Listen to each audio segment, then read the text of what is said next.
it starts in the aluminium boxes you see over there. There we have our electrostatic filters. Big metal sheets are brought onto a current of 14,000 volts, and there we collect the fly ashes that are still in the smoke, or still in the fly gas. These stick to the sheets due to the electrostatic field that's created. And once the sheet is full, we drop the current, let it shake, and then all the ashes fall down and are collected and are going to the C2 or C3 depot. Am I correct? I'm not sure what the number is there. All right. Okay. Yeah, they're actually used for a kind of landfill. Yeah.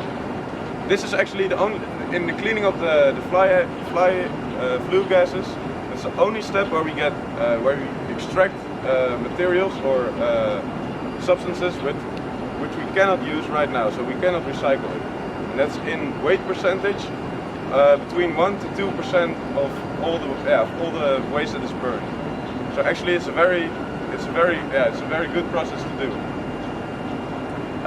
In this step, that used to be the only step with the 2 chimneys I told you about earlier on, with the liquor bar polder AVR.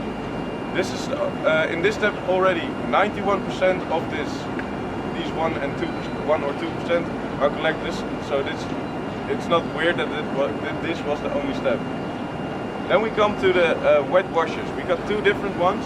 They're actually kind of showers with different pH values. One has a pH value of 1.6 and the other of 6.5.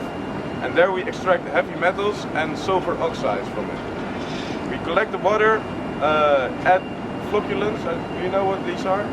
These make it solid and so that it falls down. We get a filter cake, as we call it. We collect that, and that's also going to the C2 or the C3 depot. From there on, we go to the active carbon filter, which is a big wall actually, where the gases are brought in on the downside and are released when they're up again. We can collect the active carbon. Do you know what active carbon is? It's like the little black rocks actually, which are burned in a special way, so it's got some kind of sponge structure with a lot of holes in it. So it's got a lot of area, and there are the last dioxides are collected.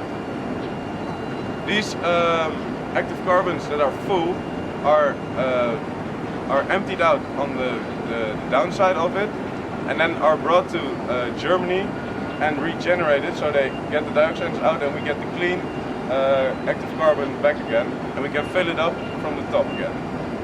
Then we got our last step, in which we make from two different toxic gases and make them to non-toxic gases. We still got nitrogen oxides. It's called the D-NOx filter, the NOx from the nitrogen oxides, and ammoniac.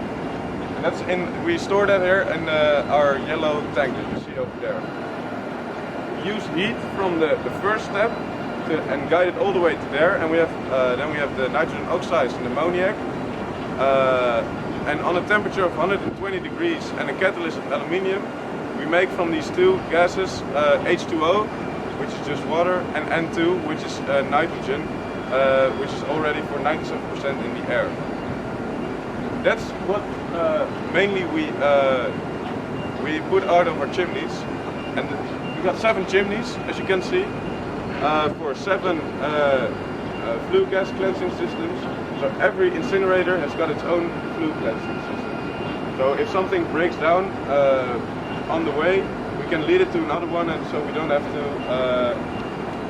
put out all these flue gases which are not clean. You can also see a little building around the chimneys.